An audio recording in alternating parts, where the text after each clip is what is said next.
Today we had the burial of Mrs. Glenda John, the wife of Mr. Leonard Riwawa John, and mother of Cassie, Kami, Jilly, and Larry. Just want to extend sympathies to the entire family. It was nice seeing, let's say, funerals, a bittersweet. It was nice seeing her brothers like Blackman, Mark, and also Gua McDonough on Island. I just want to say good evening to them as well, and sincere sympathies.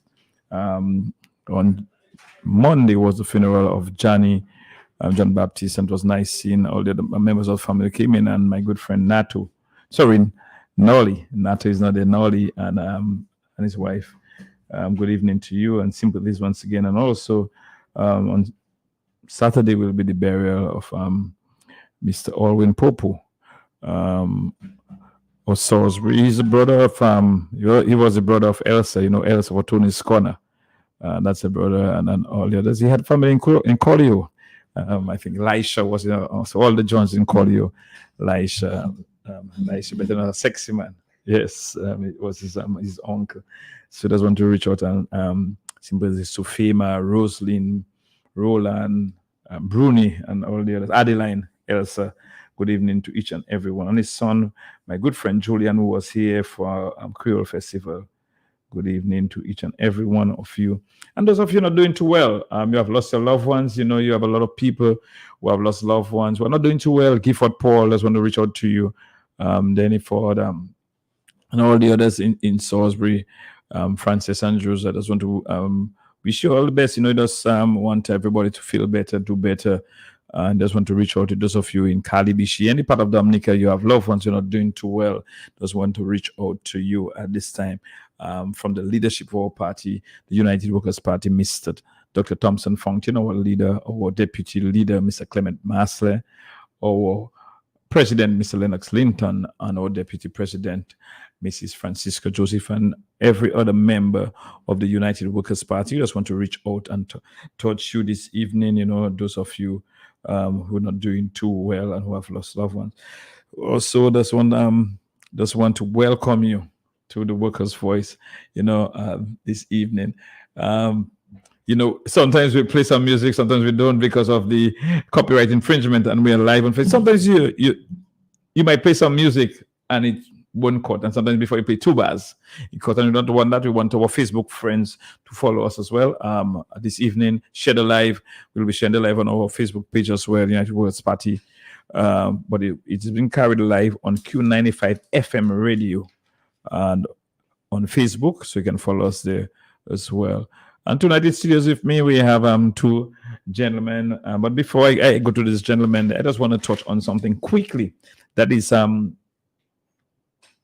want to congratulate Mr. Clement Masler on becoming the new president of the Dominica Cricket Association. He was just elected a few hours ago, or maybe less than an hour ago. So just want to our deputy political leader, just want to compliment and congratulate Mr. Clement Masler, and just wish him all the best as he take the leadership of cricket in Dominica and take it to higher heights. Some of the challenges that he will have, because there's not enough club cricket being played around the island, and that's where you get your pool of young men like Atanas to come in when you have cricket playing around the country, school cricket, organized cricket. And so Mr. Masler has a lot of work to do, playing facilities, cricket facilities around the country. That has to be looked at as well. In the time of when Mr. Eddie James was president, you had guys playing cricket in every corner, backyard, road. So you had a lot of talent, boarding talent that you could pick off. In my time when I played as well, got too many of us playing, and so not many of us could make the national team, but now we're struggling to have good talents on the national team, and even as far as West Indies as well. So it's a problem across the board, and I'm hoping that Mr. Masler will put his feet to the wheel and ensure that he brings cricket back to a prominent level in Dominica, where we can all be proud of it, and he can count on me as a cricket enthusiast to give him some guidance and give him some support as much as he would like me to.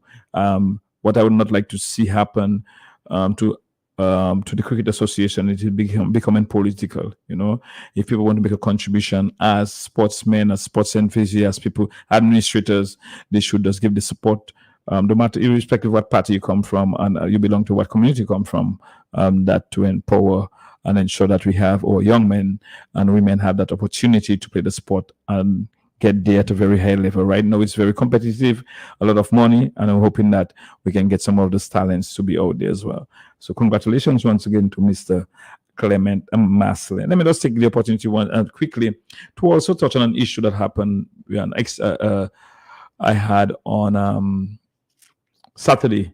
I was in Portsmouth on Saturday looking at the football match. I think we United versus LA Stars. And I was having by the pizza thing on Rodney Street, having a discussion with some guys. Hey, Peanuts, good night. Doc, good night. And a gentleman came by screaming, you all went to sunrise and up to now look at rise again. That is and I will repeat it, and I want people to know who did that, And when I looked out, screaming and raising at his voice, and that was the principal of the Northeast Comprehensive School, Northeastern Comprehensive Secondary School, a secondary school, and the principal screaming at me politically like he rich and he going to talk to me and deal with me. And he came there and asking what United Workers Party did for education. I told him United Workers Party build a new Portsmouth library and put 14 new classes at PSS, and you all run away, Ross. Then he say, I'm not talking about Portsmouth, I'm talking about the country. The principal of a school. And where the United Workers, I just want to list from off my head what the United Workers Party did in education that positively impacted each and every one of us. You had, as I say, the library in Portsmouth, the 13 new classes, gave Ross University 15 acres of land for expansion because they want growth in Portsmouth. All right. The Granby Secondary School was built by the United Workers Party. The Cassibro Secondary School was built by the United Workers Party. Free textbook started under the United Workers Party. Under the leadership of Ron Green as Minister of Education, we had a problem with maybe 40% of our students going to high secondary school. And before they left, it was about to 75%. And they started the pilot project for universal secondary education, started at the Granby Secondary School. Several teachers were sent away to study in that field, to come back and make their contribution in terms of universal secondary education, how you have the remedial classes, how you can help other students move forward. And, so you have some late learners, and that was done by the United Workers Party. United Workers Party, and just before I end, removed the budget for tertiary education from $300,000 to $3 million. That's how they said it was crazy for United Workers Party to send 20 people to study medicine in Cuba when they came back, because they could support more children, they would get stipend, and other children would go to other universities to study. And also, the United Workers Party, the same school that Danley James is the principal of, the Northeastern Comprehensive School, was in the process of being built by the United Workers Party because of the international airport they were going to put at Londonderry. So when you had the St. Andrews High School, it was moved. And it was watered down by the Labour Party because they were going to have a branch of the college, the Dominica State College there, and to provide that level of education for children in the north. So the parents are going to look at sending them to school in town, or taking right on a bus, 2 hours on a bus, but they just from there they go to school. And the Northeast Secondary Education, Northeastern or Northeast Secondary School, Comprehensive School, was open, or they moved into it in 2004. Up to now, 9 years now, and the school have not gotten an official opening by this Labour government. Vincent Dessy was the Minister of Education at that time when they moved into that school. At the same school, Danley James, defending the Labour Party, the principal of the school. His school have not been thing. And that school is not serving just Marigot or Wesley. This school is serving students from Kalibishi, way back to the Kalinago territory. And the principal of that school want to challenge me on education, where he should know better as a principal to ensure that he provide the level of education and stewardship at the school, non-political. And he had his empty vessels mentality or empty vessel behavior, loud noise by the Benjamin Park on Saturday, trying to believe he can attack Hector John because he's part of the United Workers' Party on issues of education, where you should be a leader to educate your students and the wider population on things of on education, not only on education matters, but think about empowering themselves, growing and developing themselves. And I just wanted to do that because there are some people who are in leadership position, who know better, and they are more political than the politicians themselves. Gentlemen, I just wanted to touch that issue, and I had to credit here on this one because it was really disappointing and disheartening to hear a principal of a secondary school behaving in that manner. Yes, gentlemen, let me just welcome you as we switch gears to the United Workers' Party program Thursday night here at Q95. Two prominent gentlemen, I'll always call them United Workers' Party, not only in the United Workers' Party, but in Dominica, who have served well. And when people serve well, they have to get in their flowers. Danny Luge is not only working in the banana industry. I remember he reminded me that his curfew goes for Dominica as a footballer in the 80s. And I know, the gentleman with Mr. Danny Luge, only served as a police officer. He served as an umpire while I play cricket as well. So, and his son as well, Teno, was an umpire as well. So we must welcome to the studios of Q95 Mr. Danny Luge from the Rosenhof constituency and our General Secretary, Mr. Nicholas George from the Corley-Ho constituency. Commander Nick, I just want to welcome you back on behalf of our party. You were out for the burial of a daughter in the United States, and it's not an easy thing for a father or a parent to bury their child, but I know you had a lot of support from us, even though we're not there, but also your family and friends in the Tri-State area who gave support. I looked at some of the proceedings live and I saw some faces, and I'm happy that they were there to give you the support. Welcome, Mr. George. Thank you, Honorable Lector. Sorry, Mr. George. Thank you, Honorable Lector John. Yes. Honorable Danny Luge, it's an honor to be sitting there in the studios with you. I want to say hello to the constituents of the Corley-Ho constituency that comprises the villages of Biosh, Jubla, and Corley-Ho, and everyone else listening in the different communities in Dominica, in the Caribbean, and in the wider world. I want to also say thank you for the support that I received from the United Workers' Party, from the Dominican community, both here in Dominica and in the United States, when our family went through managing the bereavement, the death of our loved one, Kathy Banis. The arrangements were done well, and I think that cushioned the impact and the effect of the grieving. Okay? Well, I too am very, very happy that Commander Nick could be in studio with us. Is this the first time for the new year, Mr. George? I believe so. Yeah. And this is one of the gentlemen I respect highly, even when he served as a police officer. And later when I came to know him, much closer when he became part of the United Workers' Party. And even today, I think that's his second term as the General Secretary. Yes. Yes. What a gentleman. When his word is his bond. So I'm happy to sit in studio with him. Wherever you're listening from, whether it's the US, I'd just like to start off with my constituency in Rosenhof. I get in trouble when I call them, so I'll run away from the names tonight. Or wherever you're listening from in Rosenhof, let me tell you, good evening. It's going to be a very interesting program a little later. We'll be joined by the president of our party, and someone will be calling in from Wesley to give us a little update of some of the current affairs. But let me welcome you. It's going to be a very interesting program tonight. So stay buckled in if you need to get your bush to do that.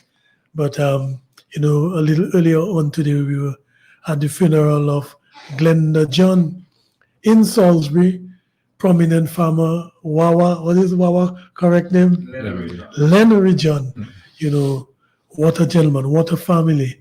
And we want to continue to extend condolences to the family, both here and abroad, and to tell the family that in time, God will heal your heart and He will heal your home.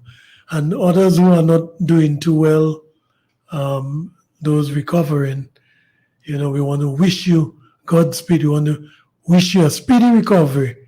Yeah, so stay tuned for a very interesting program tonight. Yes, gentlemen, thank you very much. Let me just I congratulated Clement Masley, but I didn't congratulate my countryman. Just send me the new board of the Dominica Cricket Association and President Mr. Clement Masley, first Vice President Mr. Jamie John Baptist. Jamie John Baptist is from Salisbury. He played cricket for Dominica as well as an open batsman. So congratulations to Jamie. Second Vice President is Liam Sebastian, the son of Lockhart Sebastian. Secretary Diana Matthew, Treasurer Jess Badwell, PRO Kimara Ito, Assistant Secretary Treasurer David Johnson, committee members Anthony Scotland and Mr. Delvin Esprit. Just congratulations to each and every one of you. I just hope that I just wish you all the best to work together and move cricket forward. A good team. I just want to encourage them and congratulate each and every one of them to work hard towards the other. As a diehard cricketer, not just cricket enthusiast. I play cricket even though I retire now, but I love this. I love the sport. I think it played a very vital role in molding me in terms of the gentleman I am today. So I just want, as a team player, and I just want to encourage them to work hard and strive for the best. Let me also remind us before we start going to the middle of the discussion as well. Tomorrow we'll be in front of Privo Cinema selling tickets as usual for the raffle on July 4, 2023. That's the car raffle. Yes, a Mazda Demio. That's a car. You also have a second prize of a flat screen TV and the third prize of a rice cooker. Also on Saturday, the Annual Workers' Party will be in Dalis for this meeting. Later, I'll just talk about it. I'll give more details on it. So join us there about 6:30 by Black Star Bar in Dalis. So just want to ask you to join us. Our deputy political leader from who is the caretaker in the area, Mrs. Francisca Joseph, will be inviting each and every one of us. Not the deputy political. Sorry, deputy vice president. Sorry, no, the vice president. Yeah, I am mixing up the vice president or deputy president. Mrs. Francisca Joseph will be inviting us down to Dalis. So we'll get more. I'll get more details. I'll get the flyer and I'll give all the details on it. So see you there. Join us, the people of Dalis, Whitaker, Laplin. We would like to see, and even those of you as far as Grand Fond, Rivière Cyric, Fouillal, Monjon, you want to join us there as well. Yes, gentlemen, welcome back. Q95 Workers' Voice, Mr. Luge. Yes, so as I said, it's a pleasure to be in studio, and it's really, really good to have Commander Nicholas Judge to my right. And we'll be dealing with a range of current affairs. But by way of opening, please listen to me carefully. The failure to plan and the plan fails. To date, Dominica's population has seen no plan of any kind for the construction of an international airport. No environmental impact assessment or EIA. No planning division permission, nothing. Who does that? In serious countries, way ahead of implementation time, citizens are given architectural drawings, artist impressions, virtual concepts, opportunity to ask questions and share ideas and communicate expected impact on the affected community and the people. This is so for small, medium, or large projects. But in Dominica, there seems to be a liking for projects without planning or planning division's permission. We hear of the longest cable car project coming soon. No planning, no EIA, no consultation. In Dominica's most pristine valley and largest freshwater reservoir, the Roseau Valley, home to Trafalgar Falls, Freshwater Lake, Bory Lake, natural hot springs and spas, geothermal wells are being dug in this valley with zero planning or planning division permission. A lawless, thoughtless gang of men, unable in these modern times to properly plan. Communist China has 50 to 100-year plans for their nation. Other countries possess 1 decade or 2 decades plan. Yet in Dominica, all projects proceed as a knee-jerk reaction to an upcoming general election. And somehow, most citizens are indifferent to this backward way of doing things, the result of which are failed projects and so-called investors walking away happily with our millions of CBI passport money after their fake and failed investment has unraveled. Fresh evidence of that reality is seen in the poor quality apartment buildings with septic backup of falling apart structures as the Buffett State project. We had the Marigot Hospital with major faulty malfunctioning and yet to be opened or commissioned. We had the spectacular 5-star Kempinski Hotel where the original owners and managers has run away with their millions after the smoke and mirrors had disappeared. Dominica, oh Dominica, when will you wake up? So that's by way of introduction, of the issues, or some of the issues we'll be dealing with tonight. Yes, and Danny, you raised several issues. Just take one of them and let's run with it. Which one you would like us to really take on at this time? We were expecting Steve. We'll open the line let Steve know that he can call in on 449-3095 at any time. We'll take his call. Let's call in 449-3095, 449-3096, or 449-3097. Any one of the three: 449-3095, 449-3096, or 449-3097. And we'll take your call, Steve. Recently, we had a lot of talk about the international airport. There was this flamboyant gathering of the press where quote unquote heavy machinery was dropped off on the focal airport and laid at the old public works site. So the question is, all Dominicans, we all want an international airport, but there are processes, there's planning to be put in place. And I'm sure the gentleman to my right will have a lot to talk about by way of what are some of the plans that we should see in place.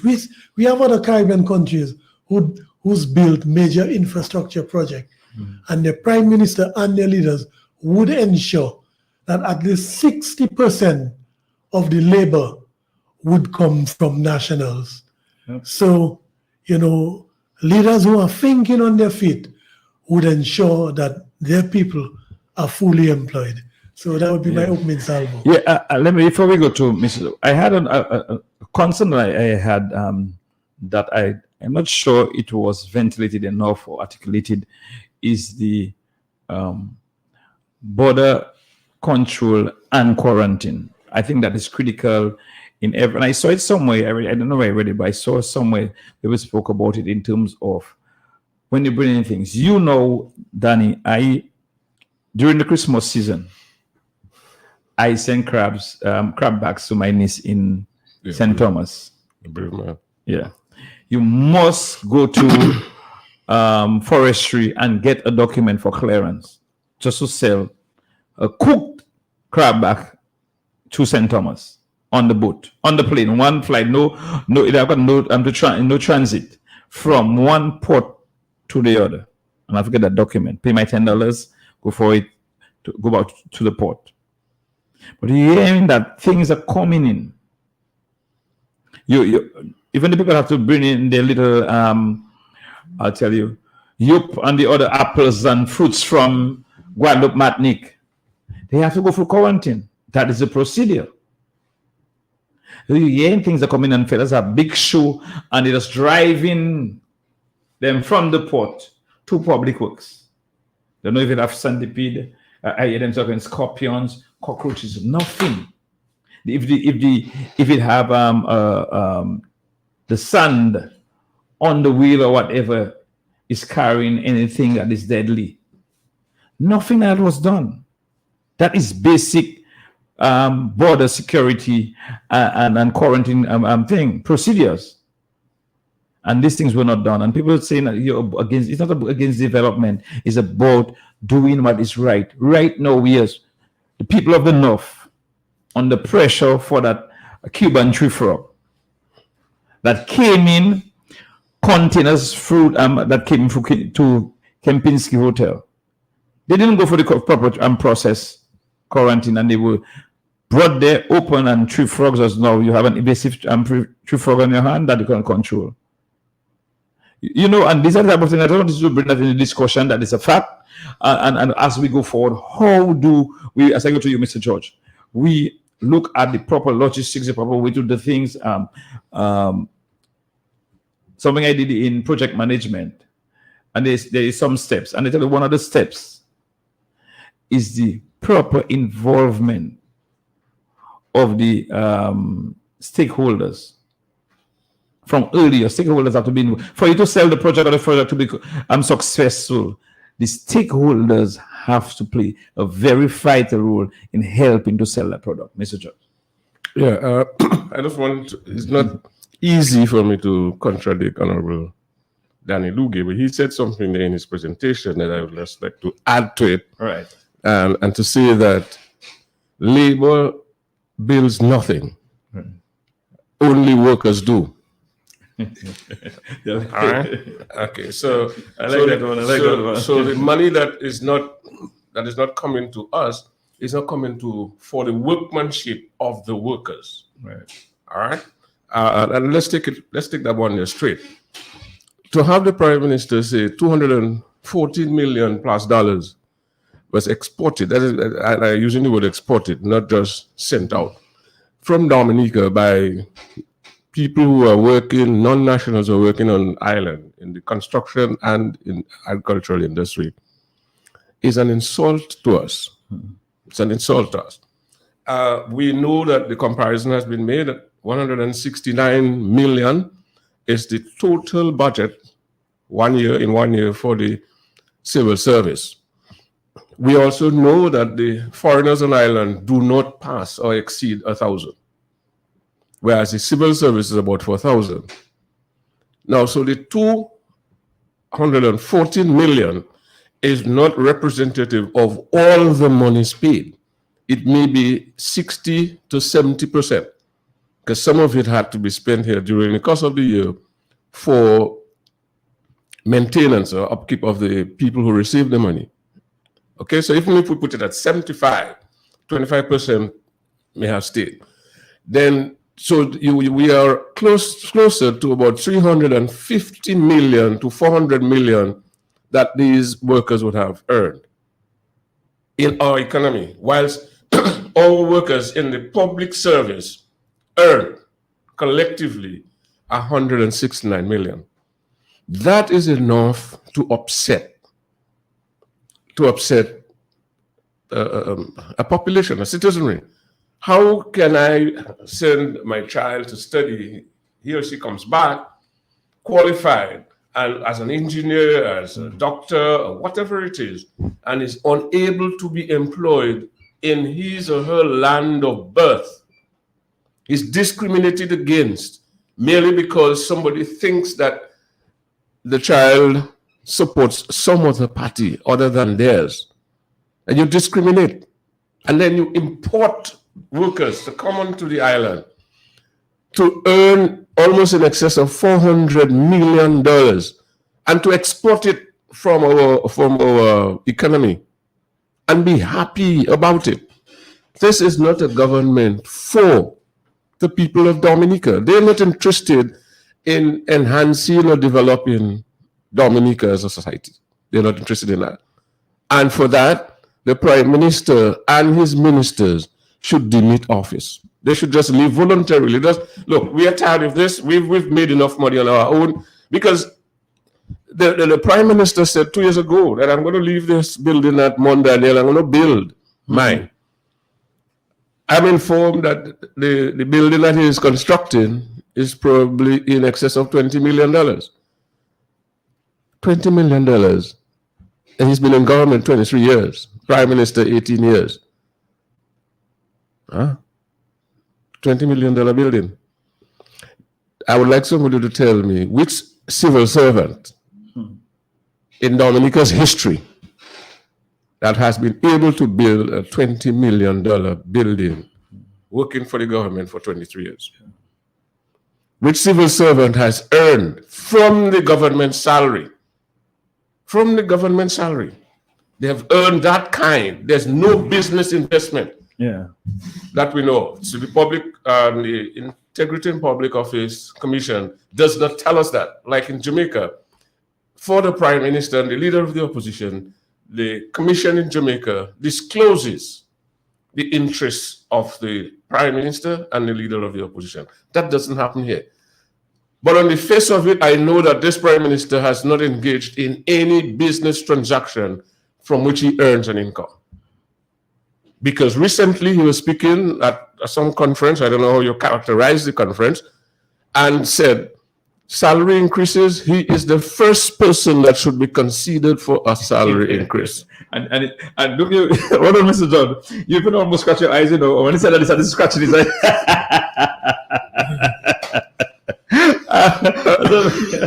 All right. So, and he's offered salary freezes. He's given double bubble ones, and then everything is 0.5 salary increases and so on. You know, so this is just ridiculous and it is insulting. And then we go in from here to the airport. Look, I have traveled and I have experienced inconveniences at ports outside of Dominica, and I've gotten annoyed. Even on my return from the United States this year, when I got to Antigua, my flight was delayed. I had to leave at 5. I didn't get here before 10. And I was annoyed because I was already beginning to make arrangements for me to overnight in Antigua. So I want to leave New York and land in Dominica direct. Right. And I want to say tonight, if the Prime Minister wishes, from the little pension that I am getting, I can subscribe $5 from the pension towards an airport fund. But then again, he does not require the airport fund from me because the Prime Minister has not furnished us with a financing plan. Now, who does that? You're going to build the biggest project in the history of the country. You are the leader of parliament and the leader of government, and you will insultingly not present to parliament, to the people of Dominica, how much it is going to cost. The good thing about it is that the cost is not coming from a loan from any foreign country or bank. It is money raised by selling our passports. So the money is available to Dominica, but not in Dominica. That is another insult. How can that amount of money be available to us to build our airport and we cannot have our workers, technicians, and professionals employed so that we can earn the $400 million that the foreigners are getting? And mark my word, I have children who are foreigners in outside land. So this is nothing to do with foreigners getting employment. What I am saying is, and you started to introduce the program tonight by talking on education. The Chinese spend money to educate the people, and then they export that education. The Cuban government spends money, so that is one of its major exports. Almost every Cuban is qualified. Yep. So wherever they go, they can earn a living. That is an investment in the development of the human capital. All right? And here in Dominica, you are not, the Prime Minister was a Minister of Education. Mm-hmm. So what was his plan? When he was the Minister of Education, what plan did he have to develop the country? And then from Minister of Education, he became Prime Minister. And therefore, whatever he had... And Minister of Finance. And Minister of Finance. So whatever he had as his vision as a Minister of Education, we should be seeing it manifesting itself now. That was my vision then. Now I am fully in charge and I'm going to implement it. So we now know that his vision is to get almost $400 million out of Dominica in the hands of foreigners. And he doesn't care about Dominicans. That is serious. One of my biggest problem I have with what is happening is the way things are just things going on vai. I'll give you a quick example. Before the United Workers' Party could even do anything, they had about 12 different reports, EIA and all different reports on. I remember that at a presentation that we had in Wesley some years ago, Mr. Isaac Baptiste had almost all the reports there, and he was making his presentation about it. You had consultation with the entire community of Wesley, and a few people alone didn't pay for the land or give consent. One of them was the late Mr. Elford Henry, I was told. But the entire community knew what was going on. They were given updates and whatnot before anything was done in terms of acquisition of the lands, displacing people, giving them other alternatives for agriculture, moving the school. All these things were done in order to ensure that as I said, the stakeholder was on board, the holders were on board. And you are in something totally different right now. The former head of the Physical Planning Division, Mrs. Annie Edwards, is getting a lot of good reviews for her comments made about what is being done. And she asked some very pertinent questions, and I have not heard them answered. And so, how the people of Wesley, how our professionals within that sector, be it agriculture, be it surveying, be it quantity surveyors, be it contractors, whatnot, how you call them, engineers.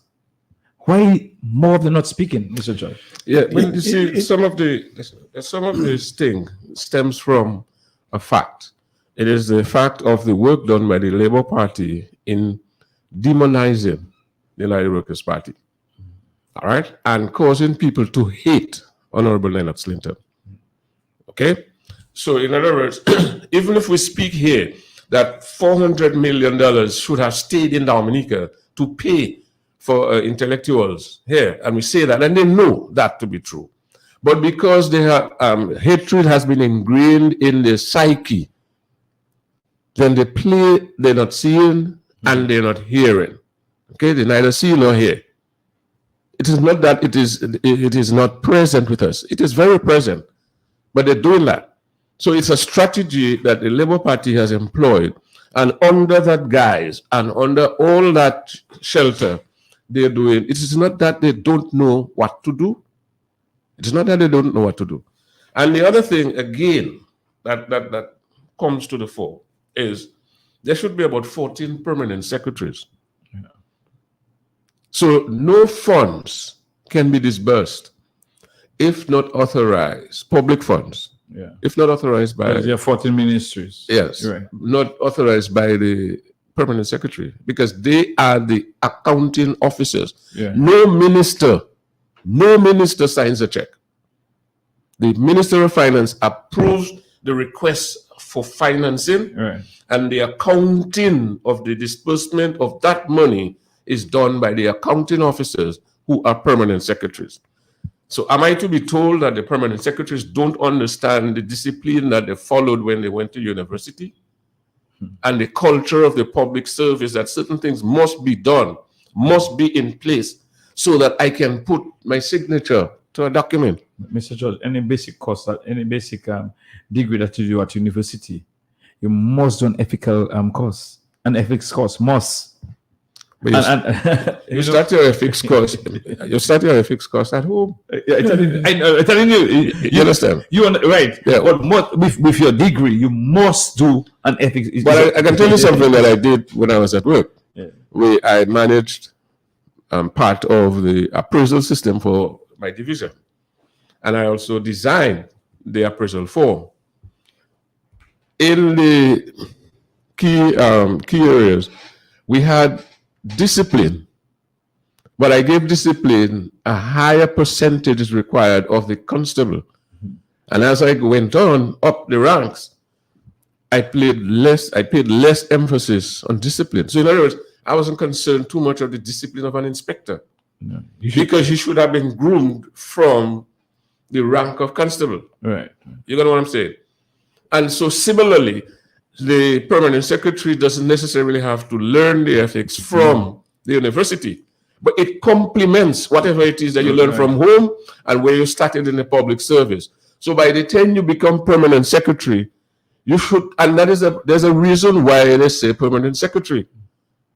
There's permanency in the appointment, not to allow you to defeat the policy of the government, but equally, you cannot abuse the authority by allowing funds. Okay, we have 1.2 billion or $1 billion plus that we say that's earmarked for the airport. Simple. Where is the money coming from? We know the Prime Minister told us it's not from any banking system and it's not from any foreign country. It's coming from Dominica. So who is going to account for that money, and where is the money coming from? Simple. Prime Minister, just tell us. And we have now a new finance minister. So Mr. New Finance Minister, tell us, where is the money coming from to be disbursed to pay the workers that are going to be employed? You know, this is a very important subject, you know. $1 billion is a lot of money. And I realize that Commander Nick is putting a lot of emphasis on that, enough of $1 billion. And it is our money, our passport money.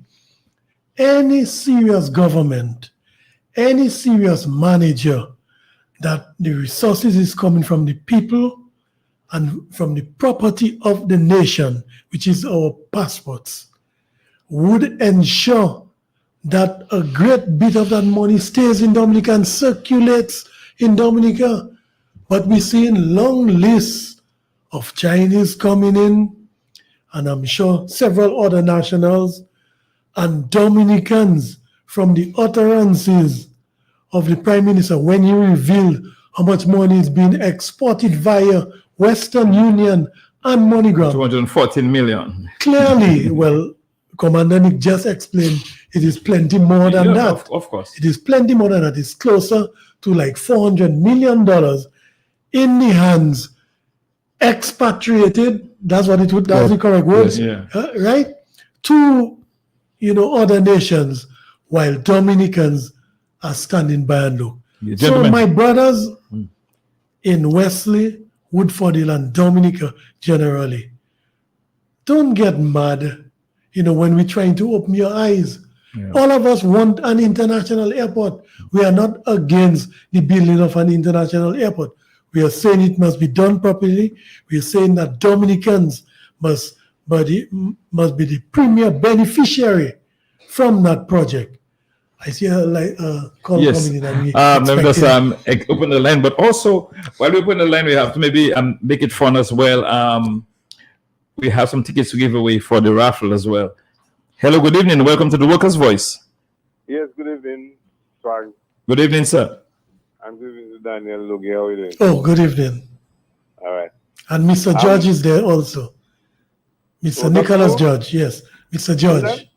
Mr. Nicholas George. Oh, good evening, Mr. George. How are you? Good evening, sir. I'm doing all right, thank you. All right. We've been speaking about that $215 million the U.S. The Roosevelt Skerrit spoke about that are being exported. Now, Mr. Linton said that they must be making more money because everybody have to pay rent, everybody have to eat food. Yes. And I would like to add, I worked around Cuban people with Mr. Galakan in Mr. Galakan establishment and Haitians, and I can give you all a little secret. The Cubans, they are registered, they have their bank account, okay? And the Haitians and some others from Santo Domingo, they have their bank account and they go back to the country for Christmas with their ATM card and leave it up there. So that the people do not have to pay the $30 or $40 they would have to pay Western Union to transfer money. So we can add a little more to that amount of money that is going out of Dominica. Okay, gentlemen? Because I know that for a fact. I work with them and I know what is happening. Okay? Thank you very much, caller, for your contribution. All right. Yes, let me just take one more. Okay. Hello, good evening to you on the overseas line. Welcome to the Workers' Voice. Good evening, Sprat. Good evening. Good evening. Good evening. How are you doing? I'm good, man. Brother Danny Luge. Good evening. Yeah, and Mr. Nicholas George. Good evening. Good evening. Good evening, sir. Sprat, you guys are touching some very, very important and significant issue. Because the cry in Dominica is things that no job, no money, people cannot make ends meet. And Dominica have plenty money, Sprags. Don't let nobody fool you. Dominica have enough money to take care of the problems we have for now. You understand?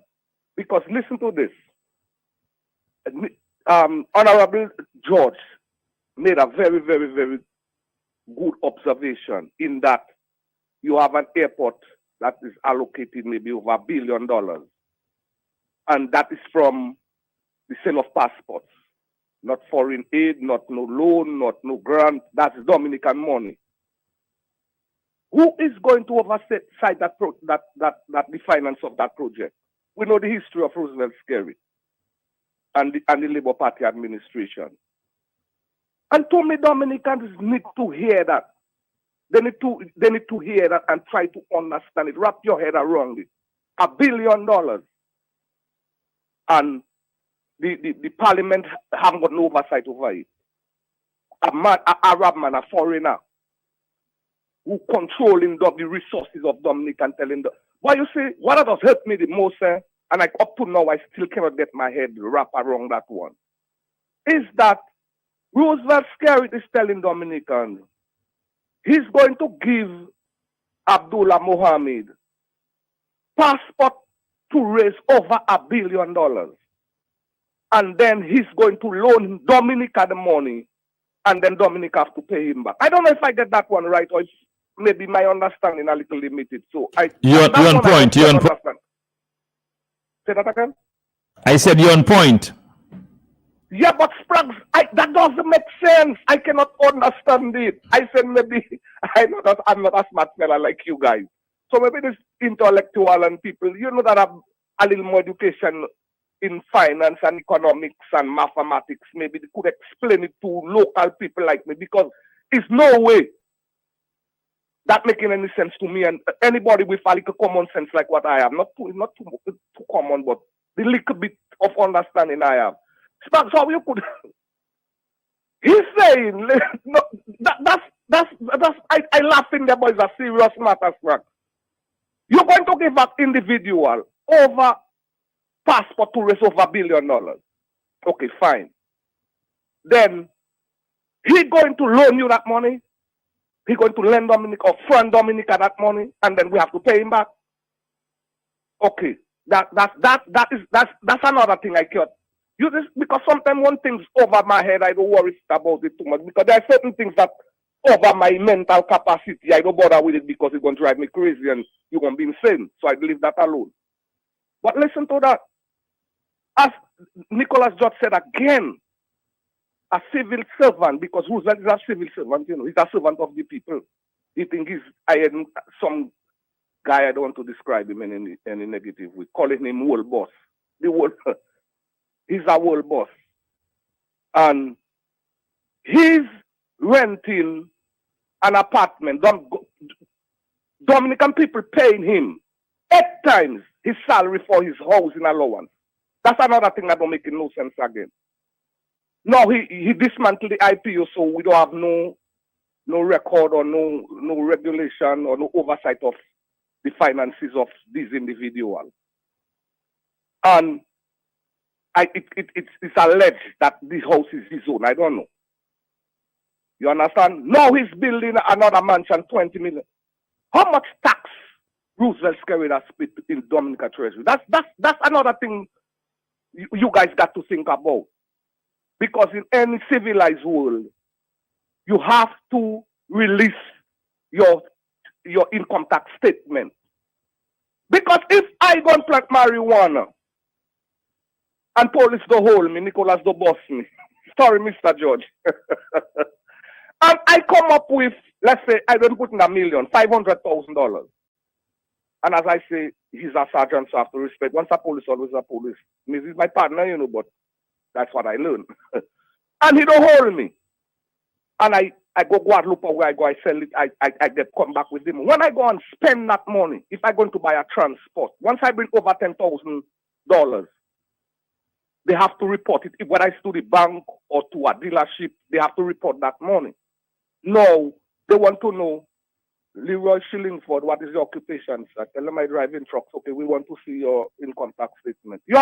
I have to prove to them where I make that money legit. Not they have to prove. I have to tell them, look, okay, that's my financial statement. That's how much money I make. That's how much tax. How much tax Roosevelt Skerrit pay into the treasury?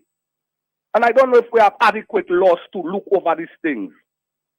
But the Prime Minister and leader of opposition and certain people holding high position should be entitled to give the public the income tax and the financial statement when you come. That's why he destroyed the IPO. Roosevelt Skerrit know what they're doing. Now all that project you're in about the ramp, the aerial Trump and the airport. That's politics. Yeah, let's begin to wind up. Let's begin to wind up. You understand? He just doing that to get vote. He know electoral commission, electoral reform coming.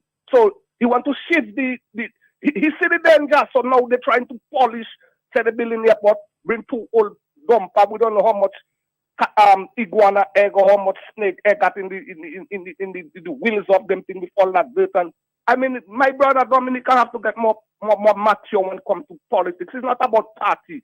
Something right. If they do something right, even if I don't support him, I could say it's good for Dominica, it's right. But what he doing there is pure nonsense. That's enough for now. Enough said. Thank you. Thank you, my brother, for calling in. God bless. Hello, good evening. Welcome to the Workers' Voice. Hello, good evening. Good evening, thanks. Yes, good evening, Steve. What's up? I'm good. Honorable Danny and our General Secretary, good evening. Good evening, sir. Yeah.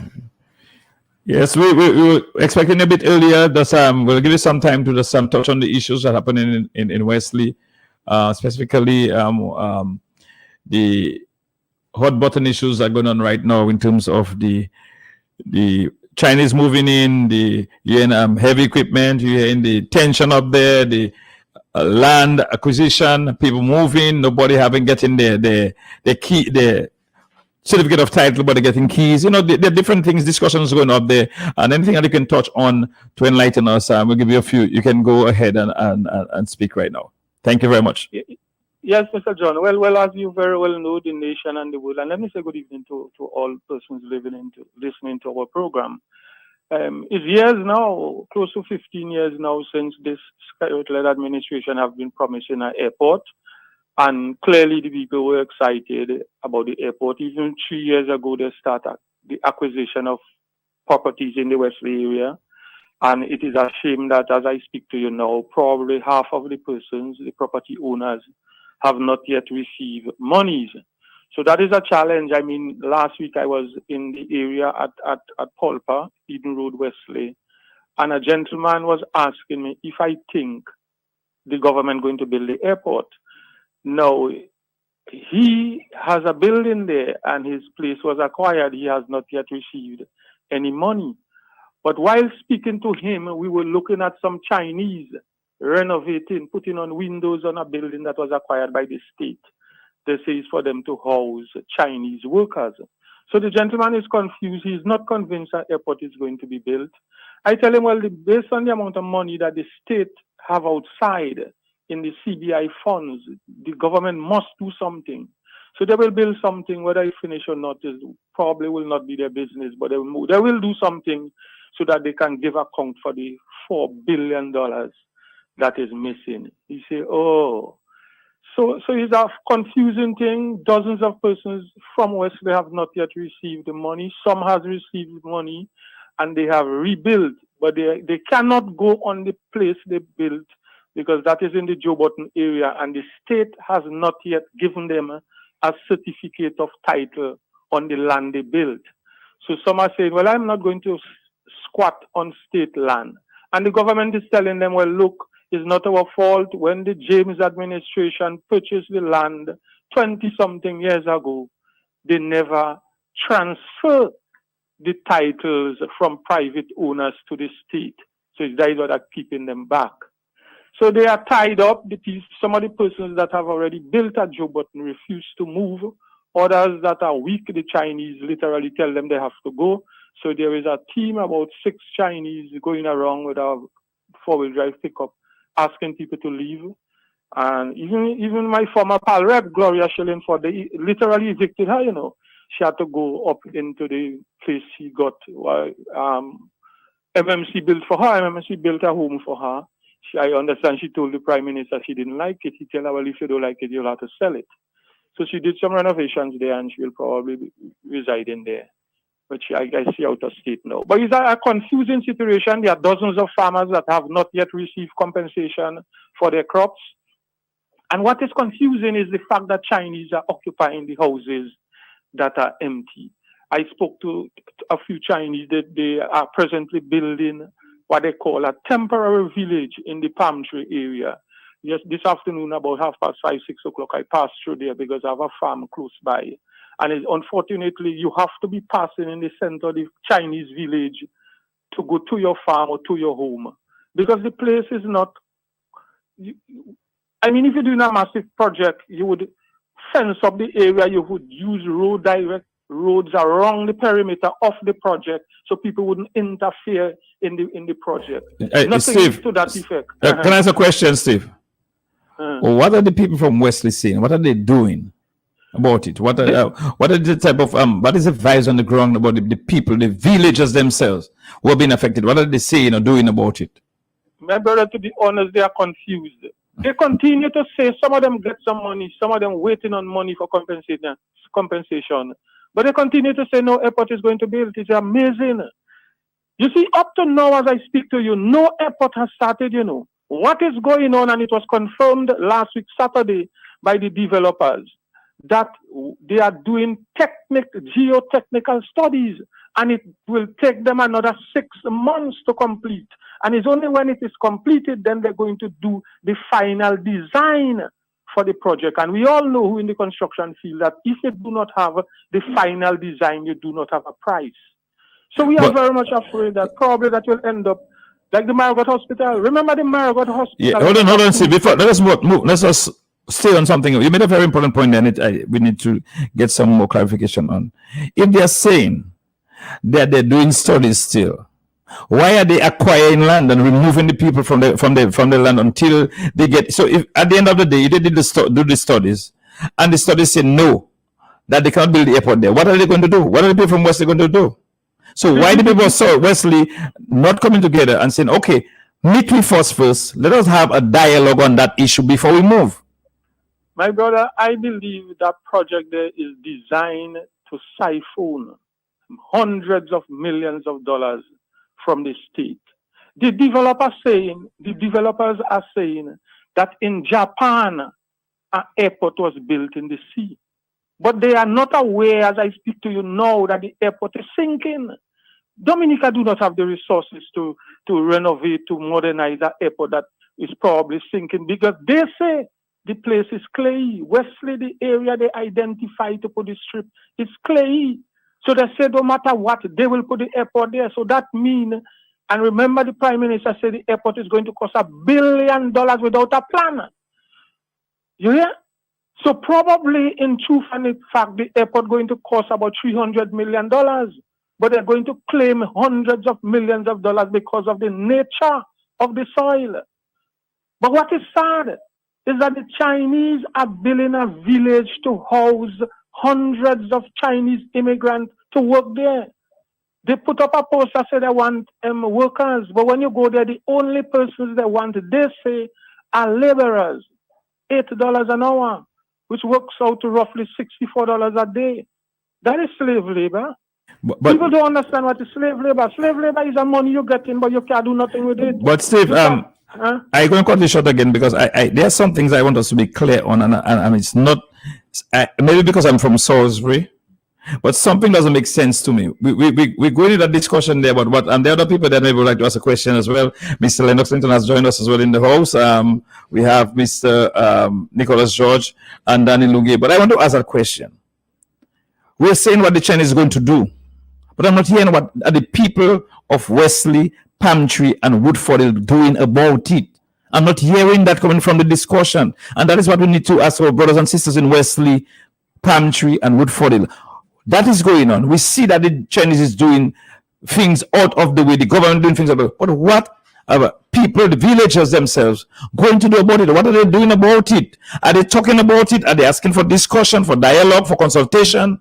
Or they meet us halfway down the road? Let us have a discussion about it. Why are we not hearing that? We're hearing what the Chinese doing, how money going to be siphoned, but we're not hearing. Steve, I want us to tell me, what are the people from the Wesley area going to do? And that is what I'm trying to hear that. I want the people of Dominica to hear that as well, coming from you. I honestly believe this is a national issue. This cannot be left for the people of Wesley. The people of Wesley are broken. The people of Palmtree are broken.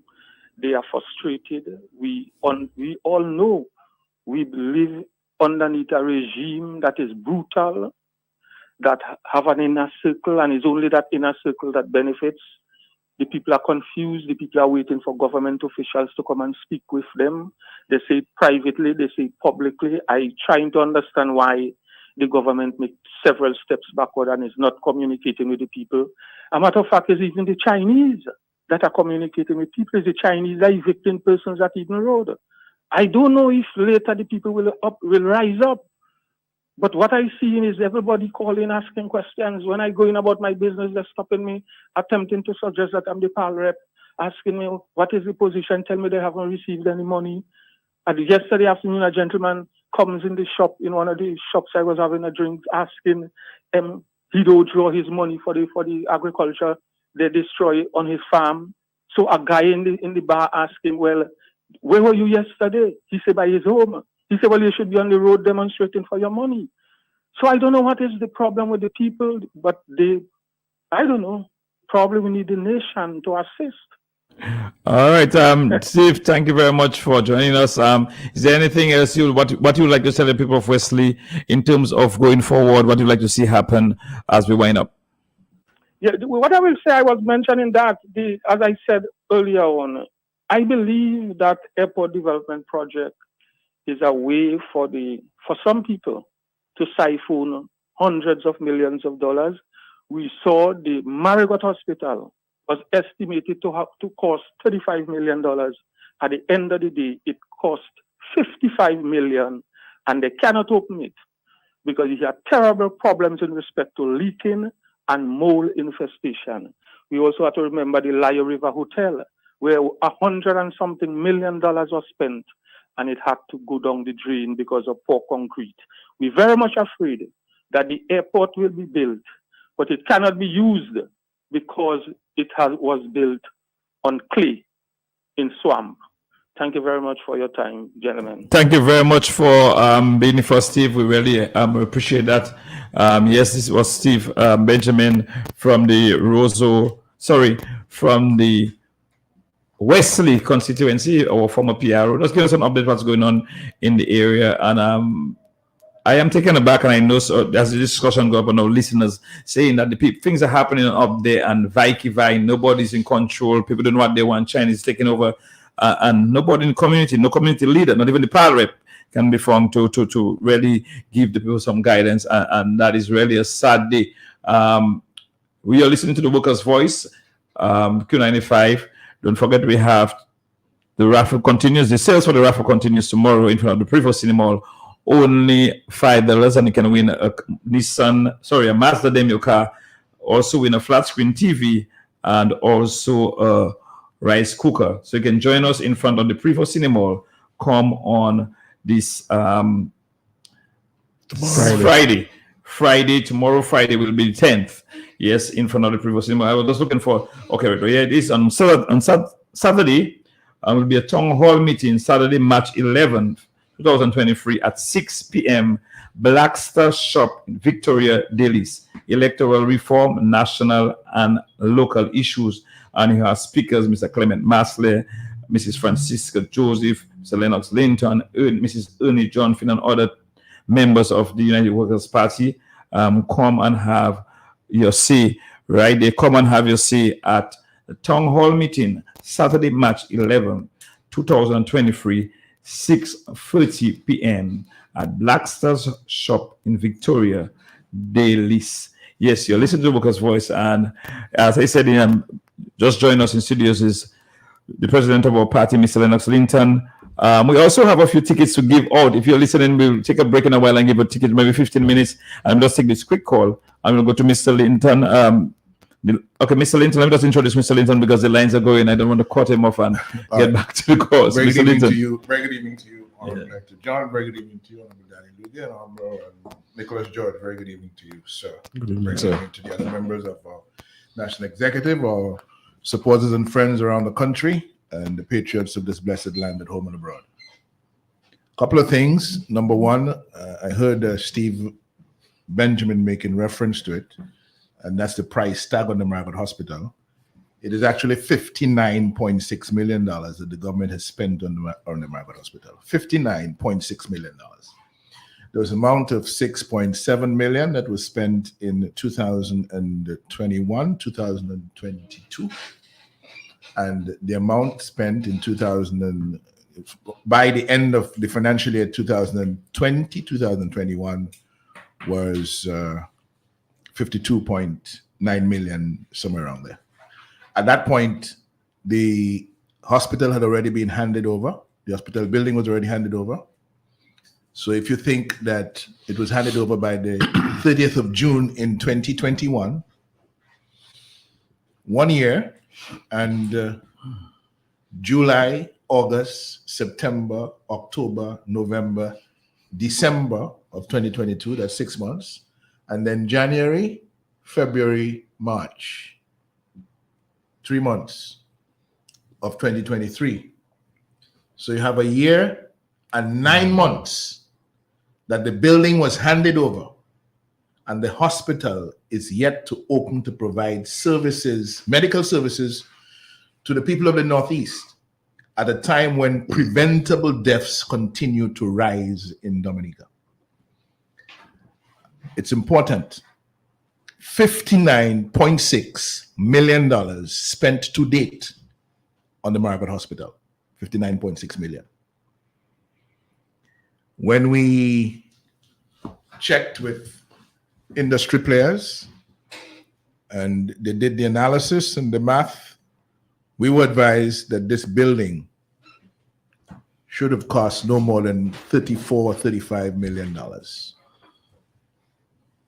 I don't know whether the additional amounts of money is for further works that was supposed to be done or for equipment or for whatever, but the price tag is now at $59.6 million for a hospital that was shut down in 2014 for termite infestation 9 years ago. And 1 year and 9 months after the building was completed, the hospital still cannot go into operation to provide the healthcare needs. And there comes a time when people say enough is enough. The Marigot people and the people of the Northeastern District are at that point of fed up right now. They're at that point where the government must answer the question, when are you going to open the hospital so that the services can be provided and you have some sort of significant impact on reduction in the number of preventable deaths taking place in that general area of the country because of lack of proper health care. Now, the international airport. Quickly, Hector John. Every government anywhere in the world, in a democracy, has the right in law to acquire property for public purposes. Eminent domain. In the case of Dominica, lands in Wesley and surrounding areas were acquired by the government for the public purpose of the construction of an international airport. Listen to me carefully. The public purpose for which the lands and properties were acquired was the construction of an international airport. Not housing for foreigners coming in to work on the airport. That's not the public purpose. That cannot be the public purpose. I'm hearing Steve Benjamin now reporting that in areas that have been acquired by the government for the public purpose of building the international airport, Chinese nationals are moving persons initially connected to those properties and for which they were moved because the government has acquired those properties. Foreigners are now moving into those properties so that they can to give themselves housing as they work on the international airport. That is totally and absolutely unacceptable. But it is taking place. It is happening because it appears the government, having acquired the lands for the public purpose, believes in its mind that providing accommodation and housing for persons coming from the outside to work on the international airport is also part of the public purpose. And so they can provide these properties for free to these people coming in when they are, even though they are doing jobs, a lot of them are coming in to do jobs that Dominicans can do and are being denied of. But I don't know how you explain this in a way that gets Dominicans angry about the injustice that faces them in their country. And when you put the question to Steve Benjamin and you ask other people from Wesley, what are people from Wesley doing? They tell you, well, this is a national issue. Yeah. Yes, it is a national issue because the airport is not Wesley Airport. The airport is being constructed in the Wesley area, but it is the national airport. It's an airport belonging to the people of Dominica, for which the people of Dominica are paying. This airport is not being constructed with loan money. It's not being constructed with grant funding. It's being constructed with money from the sale of Dominican passports, of which we already have enough sitting in overseas bank accounts. Over $4.2 billion. From Wesley. Over $4.2 billion as of the 30th of June 2020. That is out there somewhere that can be used for the airport and other purposes. So when I hear this nonsense about people front loading money for which we have to repay them for the airport, that is not happening. And you know, we should have already come to the stage where people are demanding or making it clear there's going to be no payback of any money to anybody. And people are going to end up going to jail for misappropriation of the public's money, because anytime you tell me that my money under your custody must be front loaded to me to build something for me and then I have to pay you back, it's joke you're making. And you're provoking anger and violence with that kind of disrespectful, abusive conduct towards the people, the sovereign people of Dominica who own the passport money. So we have problems at the airport. And I'm joining the people of Wesley to say that it's not their problem only, although they have to demonstrate some level of interest in what is going on and some level of interest and capability and capacity to fight and to stand up and to resist. Yes. What is wrong? Yeah. While the airport is building, while we're hearing talk about the airport and $1 billion to be used of our money on the airport, remember, we're paying the Chinese company, China Railway Fire, to build the airport for us. We're not getting money from China Exim Bank. We're not getting money from the government and people of China as a grant or loan. We're getting money from our passport revenues that we're paying a Chinese company to build in Dominica. That contract was handed to the Chinese company by the foreign entity, Montreal Management Consultants, who was given carte blanche for the airport by the Security Administration. So we have nothing to do with our airport in Dominica. The government has passed it to MMC. MMC has carte blanche. MMC has hired a Chinese firm. And it seems both MMC and the Chinese firm can do what they want in Dominica. The government doesn't care. All the government says, we're building an international airport. What are you worried about? Okay. Apart from the airport, same people from the same cabinet of ministers. A member of that cabinet, an individual in that cabinet of ministers, is responsible for a project under the name of Sargasso House Commercial Building. In Calypso circles, it's referred to as the House of Dark Secrets rising in the middle of the city. The one that everybody sees but nobody knows anything about. Well, let me tell you what we know about it publicly. The Orchid House. The name, Sargasso House Commercial Building. The client, Prime Star Real Estate Corporation. Who is Prime Star Real Estate Corporation? Prime Star Real Estate Corporation, the most we can find out about it is that the individual associated with it has some Indian sounding name and is connected to a passport program in St. Kitts. So this Prime Star Real Estate is fronting for somebody in the cabinet of ministers in Dominica. I said that. And Prime Star Real Estate is the client. The architect is Argo Development Studio.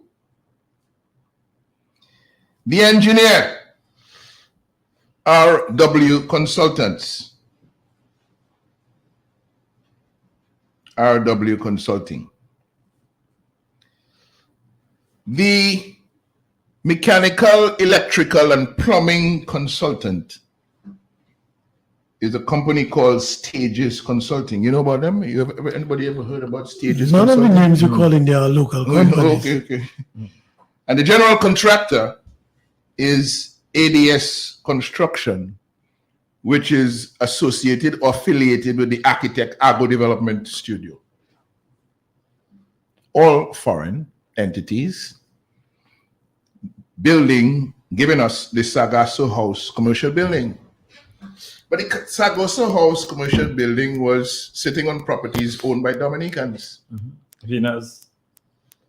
Venus first. Venus Guest House. Then Leo Emmanuel. Yeah. Who willed it, left it in an inheritance for his children, who sold it to a member of the cabinet of ministers. So, whose property is it? Unless the cabinet of ministers a member of the cabinet of ministers sold it to Prime Star Real Estate, which we don't have any evidence of.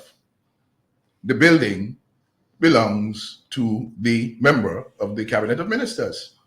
Where did the member of the cabinet of ministers get the $40+ million for the construction of that huge, massive building going up in Roseau?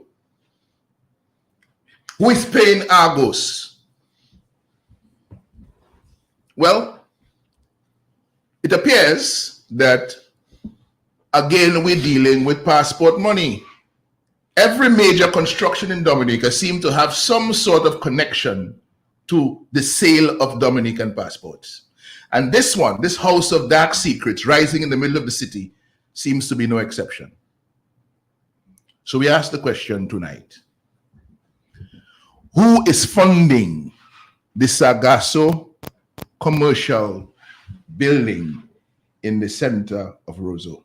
Who is funding On exactly the Sargasso commercial building? the intersection of Independence Street And and Cox Street. I want to ask the operators of Montreal Management Company, are you in any way involved in paying for any of the engineering or construction services on the Sargasso House commercial building?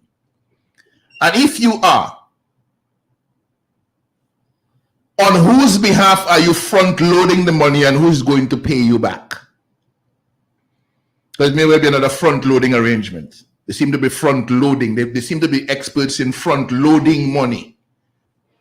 That's a new piece of equipment, a front loader. A front loader. A front loader. They seem to be front loading money. It's qualified. So the money is being front loaded into the economy or into the Sargasso House commercial building, and somebody is being repaid. With what money? Usually when we talk front loading money these days, it's passport money that paying back. What is the arrangement? For the Sargasso House commercial building, the house of dark secrets rising in the middle of the city of Roseau. And I raise these issues simply because you cannot have a situation in Dominica where everybody is expecting equity and fairness, and everybody is expecting distribution of the assets of the state fairly among the residents of the state, where one group of people can be taking so much for themselves while other people are starving and suffering, and those who are taking all of that for themselves are the ones who are responsible for the public purse. Mr. Linton, you see why it is very wrong for the CBI money not to be coming to our treasury, because this money we're talking about That has been our point all along. all along. And we have always said the money from the sale of Dominican passports belong to the people of Dominica. Yeah, and it's illegal. And in fact, for it be kept out. think about it. We made the calculation. We know that as of the 30th of June 2020, the 4-year period ended on that date, we received $5.4 billion, $5,400 million from the sale of our passports to 23,794 persons on the other side of the world. 23,794 persons. From that amount, we only received for the period $1.2 billion into our treasury, which left $4.2 billion outside. And we've been asking about those monies. And in recent times, we have seen miraculously some monies coming into the budget that cannot be explained, coming into the revenues from CBI that cannot be explained by the CBI sales for the given year. So some of the surplus is being brought into the economy Quietly. so they can say, well, look so. And really, I struggled with whether I wanted to disclose this, because they will say, oh, well, look, he finds some of the money, but it's not all. It's some of the money. Some of the money that has been held there, which proves the point that monies have been outstanding. And since nobody in the government is concerned about giving you exact correct figures, we have made it our point of duty to go in and do the calculation. And for years, nobody has proved me wrong. And I'm saying I've stopped at 2020. I'm not doing anything beyond 2020 because we must recover our money with respect to that 4-year period. $4.2 billion missing. They have started to bring in some, which proves that there is money out there. That is our proof. The fact that they're bringing it in monies that cannot be explained by their sales in a given year means that there's reserves out there. That's what we're talking about. And we're saying those reserves are sufficient to build the international airport. We don't need to front load no money from nowhere, right? And with that money, we've been asking, what are you doing with it? We worry and we are concerned as Dominicans that some of that money may be building the House of Dark Secrets rising in the middle of the city. Show me your source of funding. That's what we want to know, because the evidence before us is every major project, most of the major construction projects on which foreigners are sending over $200 million out of Dominica every year, most of those projects are funded by Dominican passport sales, over which we have relinquished control to a foreigner. And the foreigner is building our airport, and the foreigner is supposed to be building our airport. The foreigner is building houses. The foreigner is building health centers. The foreigner is building hospitals. The foreigner is doing everything for us and treating us in Dominica like second-class citizens. The foreigner is presiding over employment for foreigners in construction that is worth more than the entire public sector wage bill for a single year. Construction people in Dominica making more money than the ministers of government, the official money, the legal money for the ministers of government, because over and above the legal money, I'm told they have access to some other things, it would seem. It would seem.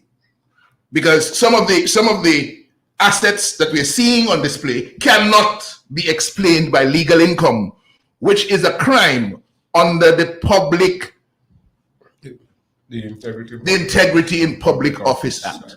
Section 47 criminalizes the holding of property that cannot be explained by your legal income. Good. So we have all of the ministers of government, all of the permanent secretaries, all of the assistant secretaries, all of the staff and clerical people in the ministries, all of the teachers, all of the nurses, all of the doctors, all of the police officers, the customs officers, all of the thousands of employees in the public service of Dominica, not making as much money a year as the construction people from foreign lands who've been given contracts to work by foreigners who are in charge of the public purse of Dominica. And we have a real country. And people get up every morning as though nothing happens, and they go about their business, and they are Sekosaiye. Sekosaiye. Lennox Linton like to talk. Okay. All right. Good. So what is Dominica going to do about where we are? As a political party, we have said, and we are just human beings. We understand things from a normal human being perspective. And we believe, as a political party, that where a party in government demonstrates its lack of interest or its total disinterest in the welfare of people to the point where it will give all these hundreds of millions of dollars to foreign employees in construction and agriculture while Dominicans are suffering from underemployment and no employment and poor wages in employment. When a party in government becomes that abusive and it is more consumed with itself, with its own members, enriching themselves, those parties in government get changed. Right? And somebody else gets a chance. That's how democracies operate. In Dominica, we have seen, notwithstanding how much the atrocities continue to rise, notwithstanding how much the abuse and the oppression of people intensifies in Dominica, the party continues to hold on to the reins of government because it has rigged the process of elections and it has made it totally unfit for the purpose of freely and fairly electing a government of the people, by the people, for the people. Your electoral process has been hijacked in your face, and your majority vote no longer counts. It is the wishes of one man the tyrannical wishes of one man that count, because he has decided, not you, the people, but I, Dick Taylor, who will decide who is in government in Dominica. Dominica just had a sham election, we called it. 31% of the people participated. Anywhere else in the world, that is rated or considered to be a totally illegitimate government. 69% of the electorate stayed away from the poll, which is why Dominica has to insist on a reset of the parliament, a reset of our electoral system. So we're going to push for the reforms. They're on the way. Work has been done. The Electoral Commission, we understand, is at the ready waiting for the recommendation for them to go ahead. And those reforms must go in place as soon as possible. And right after the reforms are in place, the people of Dominica must push hard for fresh elections. The elections of 2020-22 were not the people's election, and the people showed that by 69% of them staying away from that election. We need an election now that is normal, that is proper, that is fit for the purpose of giving us a government of the people that has the backing and the buying of the people of Dominica. So that must happen, we're saying, by the middle of 2024. We have the rest of the year to put the reforms in place, to clean the list, to set up the ID cards, to let everybody have the ID cards for voting, to make arrangements for equal access to media, to all opposition parties, to parties in the race, to put campaign finance reforms in place, and to look at all of the bribery, treating, and other electoral offenses that have impacted negatively the process over the years, to such an extent that we were told by the CCJ in July of 2022 that we should never have another election in Dominica without these stains, these poisons to the process being removed. They went ahead and had an election in 2022. You know what the OAS said? The OAS said it is clear that Dominica cannot proceed to another election under the existing rules, meaning that they're not fit for purpose. They need to be tossed, and we need a fresh process. Once we get that new process, we must go to fresh elections so that the people get the chance, given the opportunity as they should, to reset. It's not Roosevelt Skerritt's responsibility to reset anything outside of him having a proper mandate to govern. He decides he wants to change this or change that. He doesn't have a proper mandate right now. The government is illegitimate. You have no responsibility to reset anything. And let me tell you what's going on. Finally, while we are consumed with all of that, I'm hearing that Roosevelt Skerritt is planning to demit office by June of this year. I said, okay. Planning to demit office by June of this year. You just had an election. During the election, there was all kind of talk. I don't intend to ride out this full term. I'll be gone by a certain time. So when the sham election was finished, he announced cabinet responsibilities. You notice that he moved out of the Ministry of Finance. So there's a new Minister of Finance right now. And the Prime Minister has relieved himself of his prized possession. June, demitting office in June, means that the Prime Minister is not going to be in Parliament for the budget debate, which is his stage, the one that he loves the most. And he goes and he presents all his numbers, and it's the high and mighty, doing all these things for the economy and so on and so on and so on. He no longer wants that. What does he want? No, hold on. He no longer wants that. But remember, he did it since he named his cabinet in December. So since back then he's thinking. So come June, he's no longer there. And the responsibility for the budget, the big responsibility for presenting the budget pass to the Minister of Finance. But something else is happening in July. Something else is happening in July. In July of this year, the consultation period for the election or the choice of a new president begins. The president's term of office comes to an end on the 1st of October. And the Constitution provides that 3 months before that, you commence consultations on, first of all, a joint nominee between the Prime Minister and Leader of the Opposition for President. That period commences on the 1st of July. So the talk that he's going in June seems to make a little sense if he has his eyes on the presidency, because he cannot be the Prime Minister talking to the Leader of the Opposition about him being the Prime Minister. Being the president. About him being the president. So he eases out of the way in June. So somebody else now, some other Prime Minister, is engaging the Leader of the Opposition on talks about who the next president should be. And I'm saying this tonight to put Dominicans on notice, because for years we have heard this story that Roosevelt Skerrit is tired of being Prime Minister and he wants to go and hide under the immunity of the presidency because he has issues with foreign governments that may want to ask him questions about certain things that may have gone on while he was Prime Minister.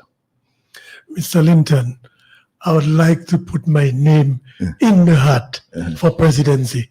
Consider that. I'm hearing the former head of PAHO name came up. I don't know if he brought it up, the Prime Minister, but somebody told me that this is in public space that the name came up. Well, there'll be names, you know. Yeah. When Charles Savre jumped the fence, several names just before. when Charles Savre jumped the fence at the Parliament and went over into the president compound to become president, he moved from cabinet minister and parliamentarian Next day, Immediately. to be the president. Yeah.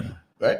There were other names in the ring, you know. Yeah. And there was a big national furor over a particular name, Yeah, the like name a of Alex discarded- Boyd Knight. And while all of that was going on, and then other names like Jennifer Wallace. came into the picture, and while all of that was going on, Chava jumping the gate, jumping the fence, jumping over from the Parliament into the compound of the president.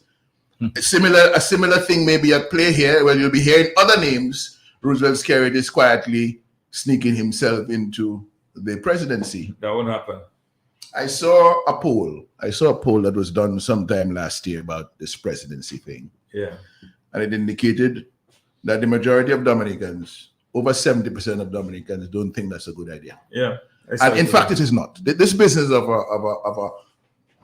a member of government, a member of the cabinet of ministers, the head of cabinet no less, moving from that position to the presidency of the country is a dangerous thing.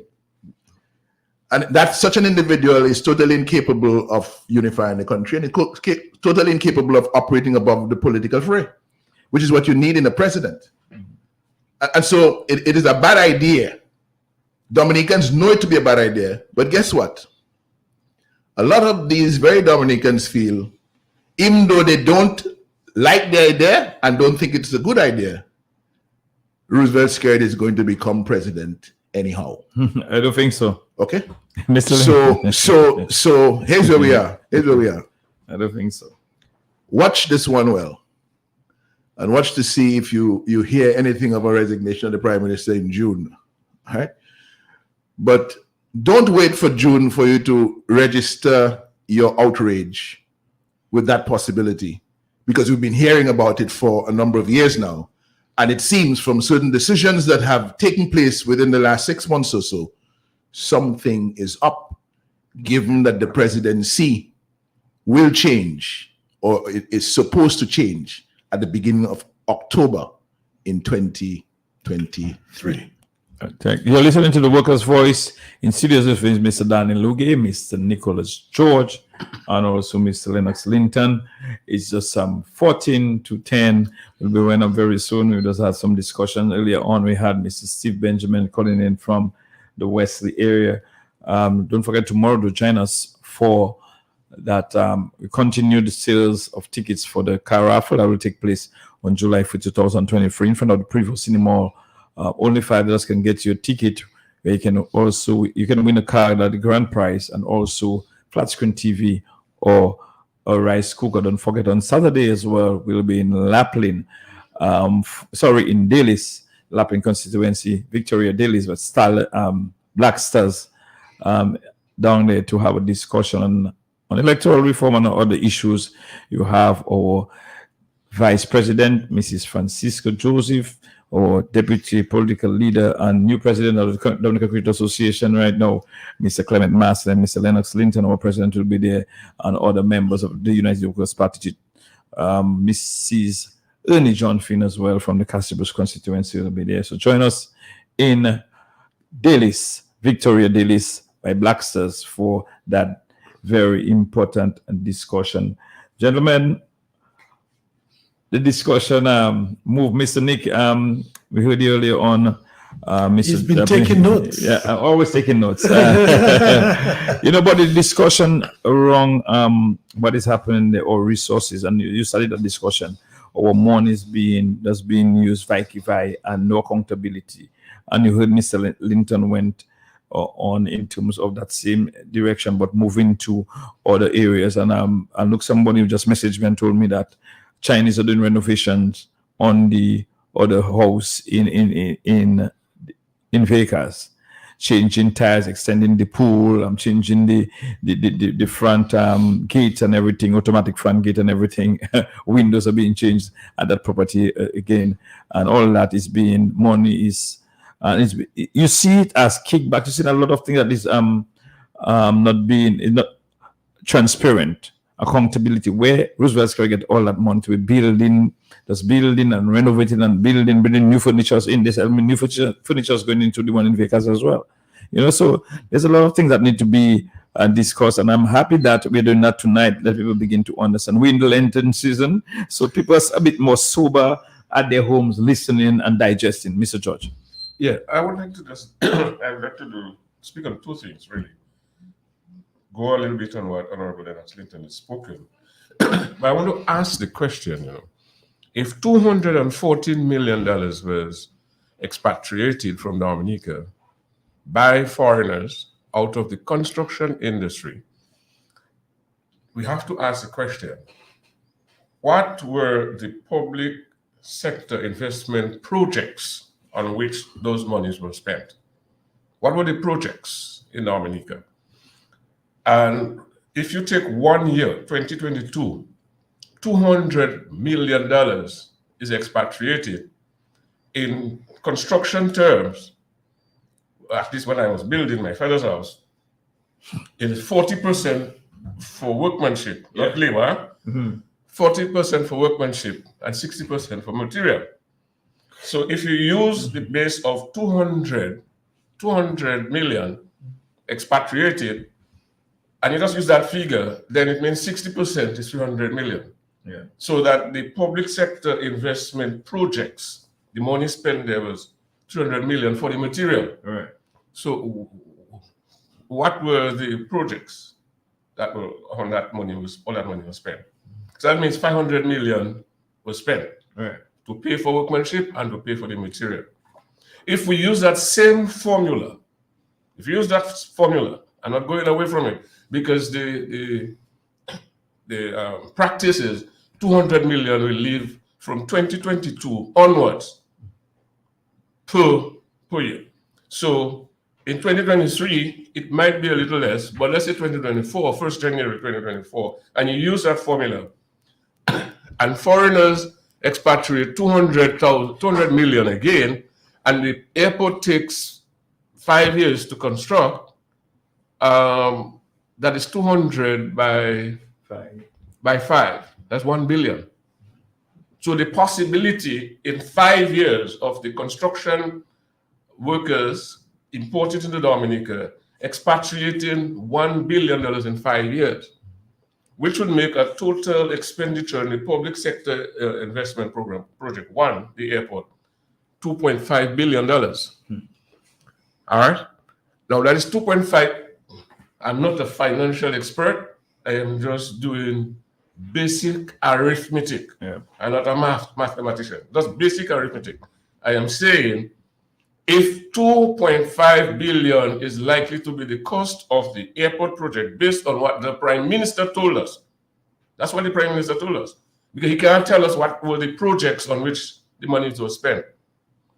Where is the $2.5 billion going to come from? And who is going to disburse it according to law? Are the accounting officers of Dominica going to be responsible for the disbursements? And will they now be accountable to Parliament and or the public of Dominica through the Parliament by telling us how they did the disbursement? And the money is already there because we had a ceremony of a boat arriving with equipment to build the airport. So the money is already beginning to spend. Now, two things happened. 2 years ago, we had Anthony Hayden here. We were not in Parliament. There's no speaker there, so I can use Anthony. He was here. Hector, the speaker. All right, Honorable John, Yeah. if you want to, I think I am imputing improper motive, you may object. He was here on May, I think, 2021. He was at the Windsor Park where he signed a project, right? And MMC has a project. He and Missy. Yeah, and I am focusing on him.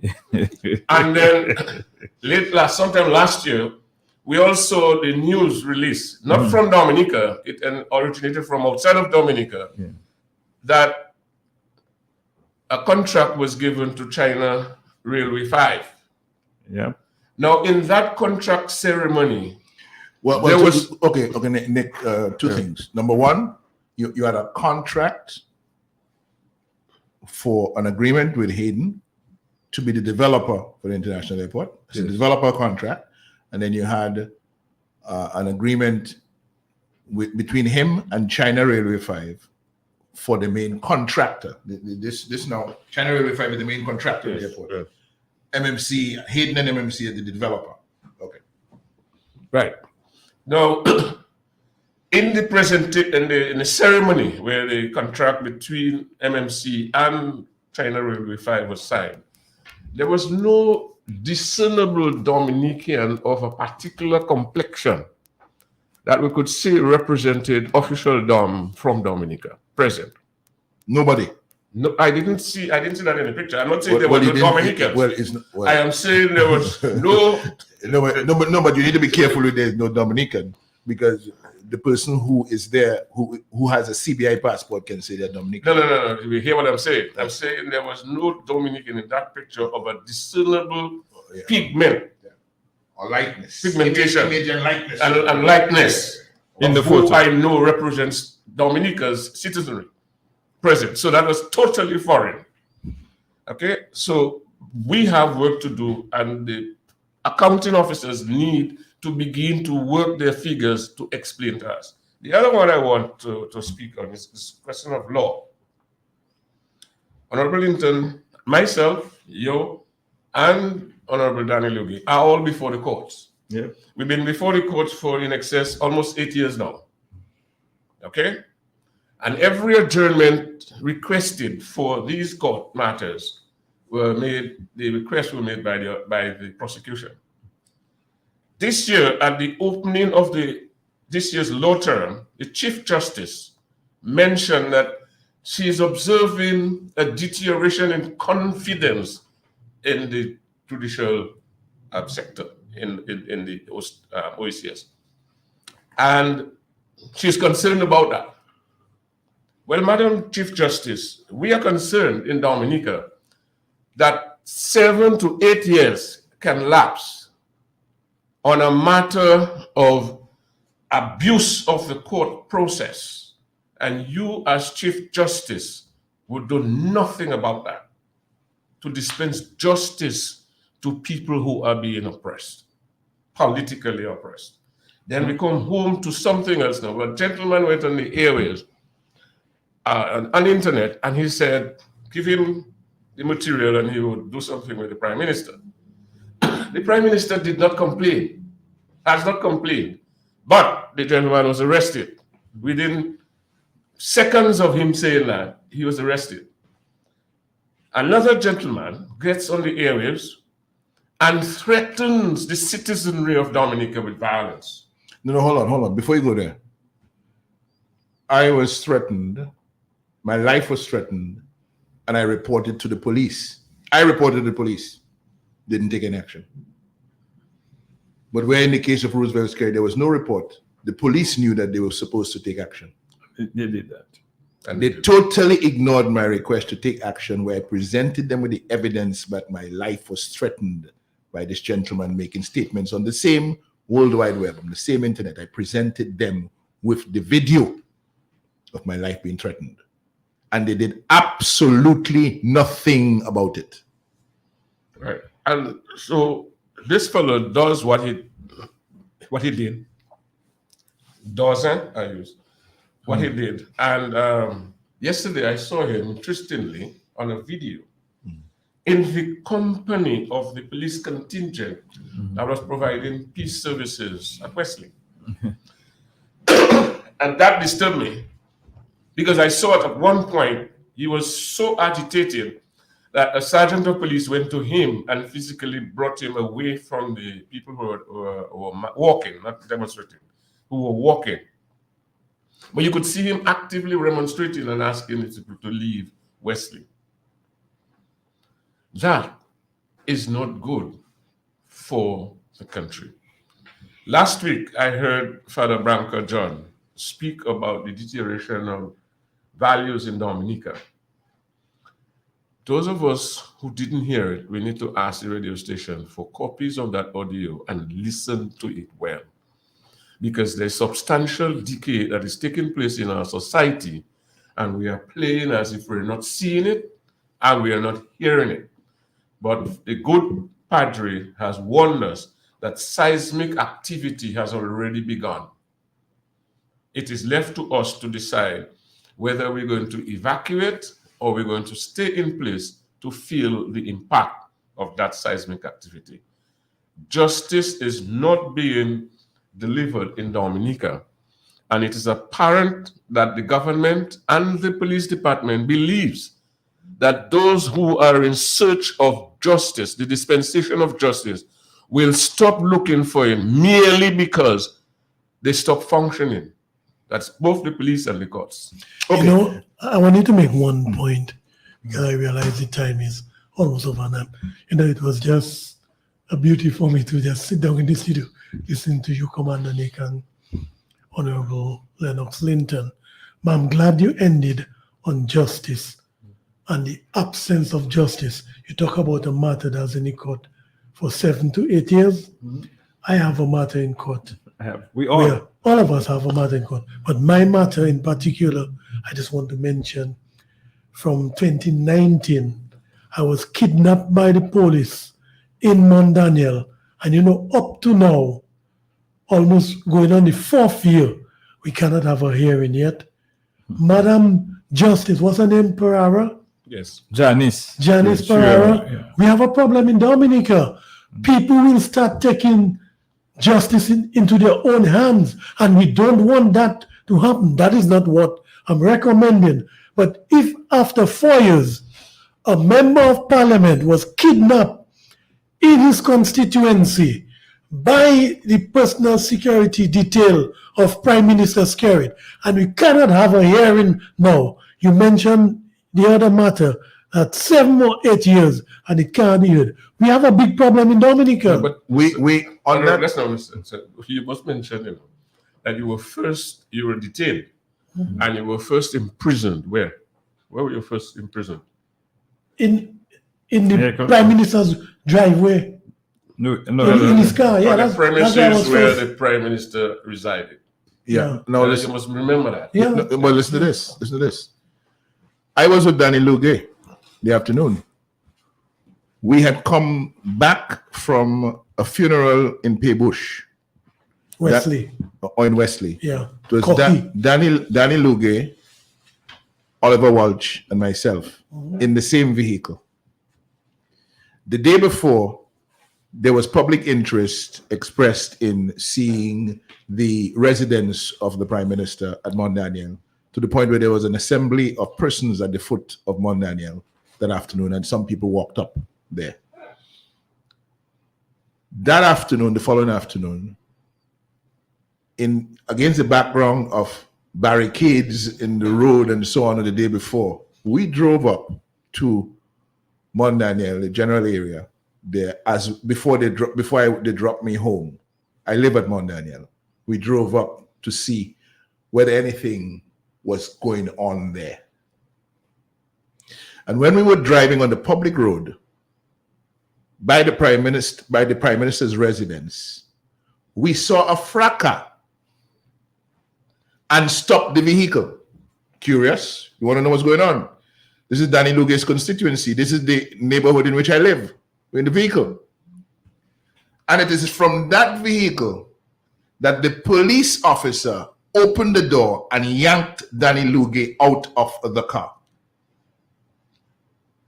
and then took him into custody. This is a man who was in his constituency on the public road, not on anybody's private property, and the police kidnapped him and took him away. The same police organization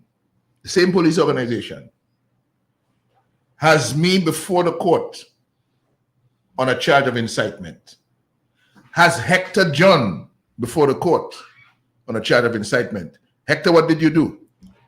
We had a meeting in Lago in September 2019, Right. and I only said there will be if there is no electoral reform, there will be civil disobedience. Okay. And I was arrested 8 days after. If there's no electoral reform, there will be civil disobedience. You were arrested, Yeah.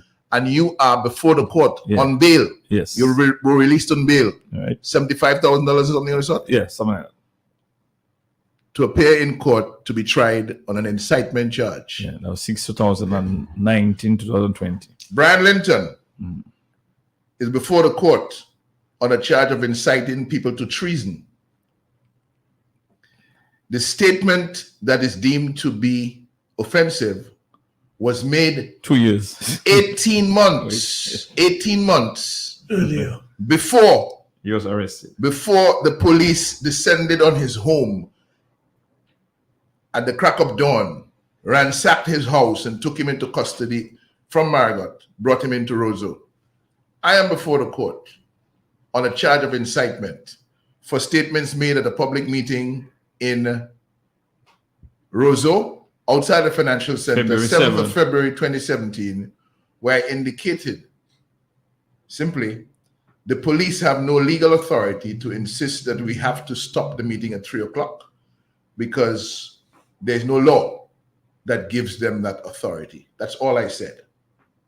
The meeting ended at 4:21 or thereabout, and the disturbance for which they claimed I incited people but have no evidence of me inciting anybody in the court record as it stands right now.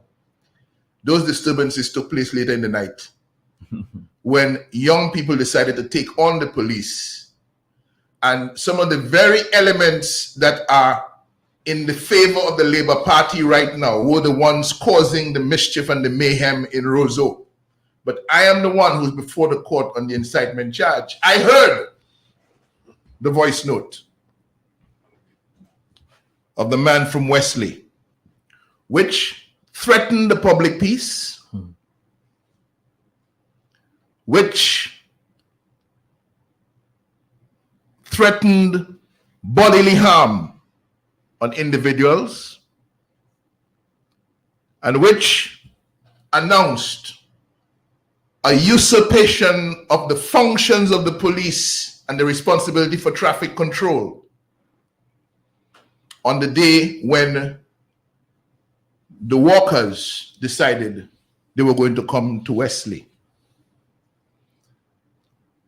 And I heard nothing from the police. The threats on social media, which the gentleman indicated should go all over the world, were broadcast on Q95, a sanitized version, I'm told, by Matt Peltier. But the offense, the criminal offense of breaching the public peace and threatening bodily harm to persons and usurping the functions of the police were as clear as daylight. And up until now, the same police have made no arrest and no charge. But they have me before the court for 6 long years now. 6 years. Paying millions of dollars to Israel Khan and his crew from Trinidad to persecute me in the court.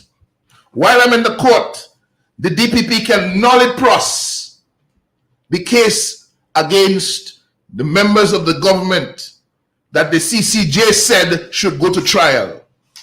She can null et pros the case, but she sees something to go forward with where there is no evidence of any incitement against Hector John, no evidence of any incitement against me, no evidence of any incitement against Brian Linton, no evidence of any incitement against Edison James or Thompson Fontaine.